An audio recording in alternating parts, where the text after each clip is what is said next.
Welcome to the Rimworld mod rundown. We'll be taking a quick look at what you can expect to see from Vanilla Races Expanded Sanguophage. For starters, you'll need to own the Biotech DLC to make use of Vanilla Races Expanded content, as well as the Workshop content, Vanilla Expanded Framework, and Harmony. Sanguophage also includes content that can buff Psycasting. For this to be active, you'll need to own the Royalty DLC. Well, first off, Sanguophage doesn't exactly change anything with the Vanilla Biotech race. It builds on top of it with 3 new xenotypes, the Bruxa, Strigoi, and Achimian, which all come with their unique twist of new genes to create even more interesting creatures of the night. So that's some xenotypes and a few genes. How about an event, additional death rest structures, a pipeline for hemo, and a war crime casket? Yep, this is one of those mods. Grab yourself a blood bag and settle in. Firstly, a quick overview of what the Vanilla Sanguophage is if you've not used one, or haven't tried Biotech yet. It's a fancy way of saying vampire, and pretty much what you'd expect to see is all here. Sanguophages have a lot of genes known as archetype genes, which typically means they're extremely powerful and not fairly balanced in regards to metabolic efficiency, giving you more bang for your buck. To use genes like these normally, you'd have to find an archetype capsule for each one you wanted to add in, so Sanguophages get a huge amount of free genetic power when created via gene implantation. A vampire bite, an embrace, a nom, whatever you want to call it. So, you've indulged. Just helped yourself to a little more power, I see. They're ageless, they suffer no health problems, illnesses, nor toxins. Their bodies heal wounds not only quickly, but also remove scars. Provided that they don't have their entire head removed or their brain turned into a pulp, Sanguophages are also deathless. They'll fall into a coma and rapidly consume hemogen supply to try and regenerate. To fully complete the procedure, you may need to administer additional blood via the medical tab if the wounds were extremely savage. They are also given a form of blood magic, with Sanguophages capable of long jumps, healing others' wounds with the touch of a hand, and firing off sharp excess bones from their body in a grotesque form of offense. Not only are they amazing combat casters, they're also solid melee fighters. They move quickly, take less damage, deal more damage, and sport a good dose of natural talent for CQC. The downsides? Well, firstly, they need to use their blood for their abilities, and they have a natural decay of any stored hemogen in their body, meaning they need other colonists to provide donations, willing or otherwise, pretty much constantly. They're extremely vulnerable to fire, suffering additional damage and fleeing at the mere sight of flame. Whilst not killed by sunlight, they are hampered by it, moving slowly and feeling uncomfortable in an environment with more than 50% light. And finally, they need death rest, a long process that's required to avoid severe exhaustion. A pawn must death rest every 30 days to avoid these consequences. Once death rest has started, they're locked into the sleep for around 4 days. If awoken early for whatever reason, they suffer a debuff that lowers consciousness, movement, and manipulation for 5 days. That's a lot for a vanilla Sanguophage, but it's entirely worth mentioning as the xenotypes included in this mod aren't a massive step away from this baseline. It's closer to branches from the same tree rather than an entirely different plant. So let's dig deep into the Bruxa first, the most social, beautiful, and colony-minded race. I'm the finger down your spine when all the lights are out. I'm the name on all the men's room walls. When I pout, the whole world tries to make me smile, and everyone always wants to know who is that girl. Bruxa exchange combat proficiency for utility, not only becoming bad at melee combat with weaker damage, but also doing poorly with firearms too. They're no longer robust or fast and are still just as weak to fire. To make up for this, they have higher psychic sensitivity than other Sanguophages, and their baseline hemogen drain is lower than normal, meaning they last longer between feeds. The abilities they use their blood to power are also a little different, swapping out spines and jumps for the ability to filter out infected blood from other colonists or to cause a feeling of ecstasy, providing a massive mood buff. These abilities play perfectly into keeping your colony happy and healthy, which goes very well with a solid social, beautiful appearance, high libido, and a psychic bond of the Bruxa. They're ideal for anything and everything diplomatic, as well as making a fantastic partner to an already powerful pawn. The Bruxa are further given the unique ability to feed on Sanguophages. Whilst Hemogen is required for Sanguophages to survive, the type of blood matters. Standard colonists give a baseline Hemogen, while Sanguophage blood is rich and powerful, providing a boost of 20% to all of a pawn's health stats. So that's the Bruxa, someone who ideally works alongside another Sanguophage race, feeding from them whilst providing benefits via the psychic bond, meaning absolutely massive buffs for both parties involved, with minimal blood required to keep the Bruxa happy, so they don't need to ask the other vampire for a bite too often. Let's talk about the next race, Strigoi. They are the polar opposite of the Bruxa, where one gained beauty, the other lost it. As one gained helpful skills, the other gained harmful abilities. A Strigoi is a monster. A disgusting, bat-like, ravenous, feral creature that's closer to an animal than it is a human. You don't want my image in your subconscious. It's the stuff nightmares are made of. Of all Sanguophages, this one does the worst in daylight, with a far more impactful UV sensitivity.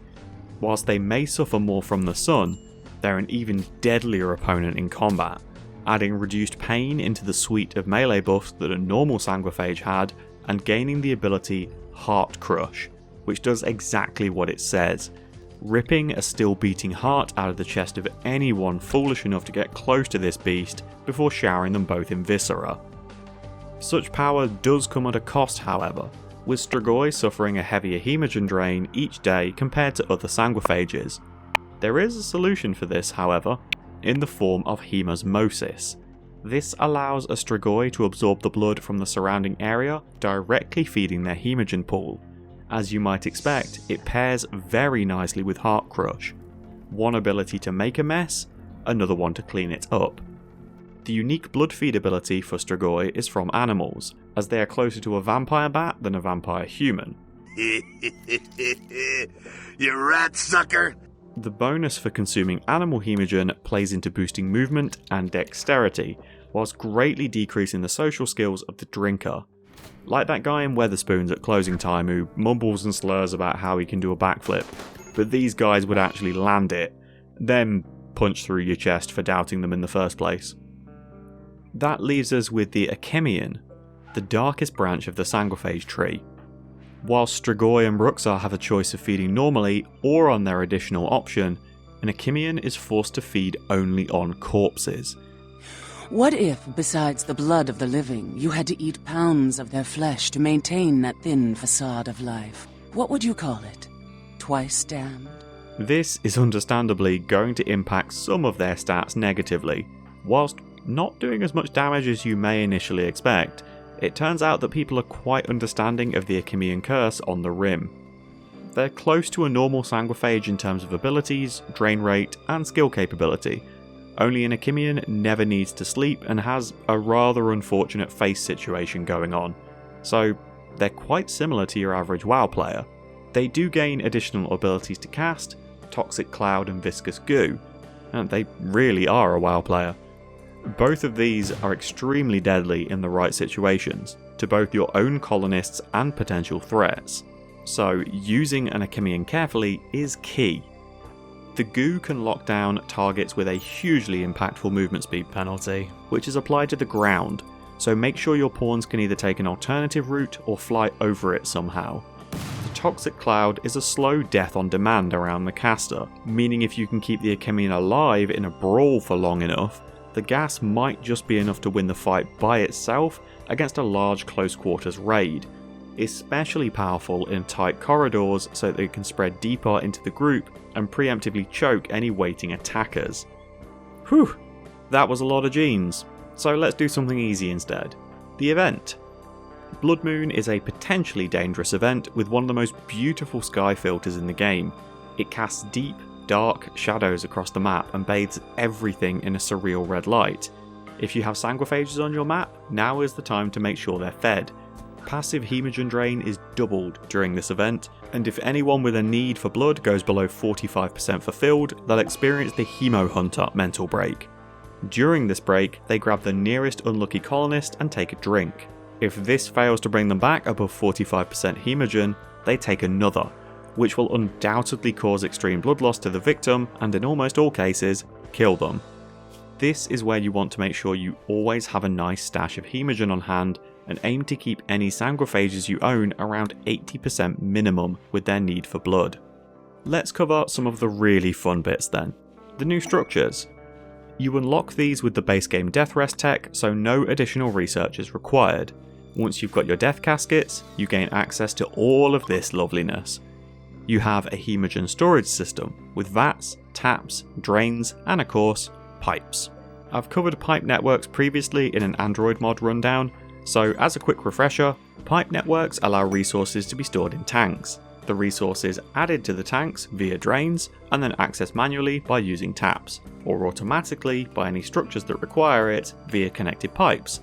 Think batteries, conduits, powered buildings, only without tiny wires to connect them. You'll have to pipe right up to a building to fuel it. Hemogen-based storage is quite expensive to build, requiring gold and steel for all construction as well as needing additional components to create the structure you're really going to want it hooked up to, the drain casket. I said at the top of this video that this mod includes a war crime, so here you are. The drain casket keeps a pawn in a kind of limbo state, constantly drifting in and out of near death. Every day the casket squeezes them like a Capri Sun and produces 1 pack of hemogen, which is stored directly in the tanks hooked up to the building. Like a biosculptor pod, you'll need to keep this casket filled with nutrients to ensure the occupant doesn't starve to death. If you have vanilla nutrient paste expanded, you can automate this with even more pipes. These caskets free up space in your prison, save time for your wardens, and remove the risk of any potential jailbreaks or accidents that your blood bags may encounter. Plus, I just think they're neat. So what are we storing all of this hemogen for? Say hello to the new structures that empower your death rest. They require hemogen to apply their bonuses during a Sanguophage's death rest, so you'll want a surplus of blood around to make sure you get the best bonus possible when taking a nap. By default, Biotech added hemopumps, which allow the rester to store more hemogen, amplifiers, which allow for a greater gain of hemogen per feed, glucosoid pumps that increase movement speed by 12% and stack 4 times, death rest accelerators, which can make death rest take less time, and psychofluid pumps, which increase psychic sensitivity, psi-focus gain, and neural heat recovery. Obviously more useful if you have royalty installed. If you've not used death rest before, all Sanguophages have a unique stat called death rest capacity, which can be increased with hard to find injector devices, similar to how you acquire a skill trainer, psi trainer, or a healer mech serum. The higher the death rest capacity, the more bonuses can be stacked during death rest from surrounding structures. With Expanded, you now have access to the Invocation Matrix, which allows you to pick an additional Sanguophage ability from the other vampire xenotypes. A Hemodynamic Accelerator, which is an enhanced version of the Death Rest Accelerator, boosting progress by 130% rather than 120%, at the cost of more resources and a bigger footprint. The Hemogen Solidifier, which grants 10% bonus sharp and blunt armor, stacking up to 4 times. A Psychofluid Well, requiring royalty, which can regenerate psi-focus whilst death resting, extremely useful if the Sanguophage has a particularly expensive psi-cast. And small versions of both the Hemogen Amplifier and the Hemo Pump, which take half the space but provide around 66% of the effect that the larger versions do, meaning if you have the death rest capacity to spare, 2 of these smaller options grant you a greater bonus than a single standard structure. Although obviously 2 standard structures would do more, but maybe you're really tight on space? And that's it. A mod that definitely doesn't suck. While there are some new very powerful abilities included in Sanguophage Expanded, it stays true to the strength of the original xenotype introduced in Biotech. Nothing feels out of place, and there's a great deal of work required to really push these folk to absurd numbers. If you tried the standard Sanguophage start in Biotech and were left wanting more, this definitely gives you extra content to sink your teeth into, without entirely changing how the race works, or what they were supposed to do. An easy recommend for anyone using Biotech. I have no downside to mention with this mod. Thanks for watching, folks. If you have any mods you'd like to see a full breakdown for, or suggestions for mods you'd like to see covered, feel free to leave them in the comments, I might get around to them. I'll be back again soon with another Rimworld mod rundown. Wherever you are in the world, enjoy the rest of your morning, afternoon, or evening. Take care.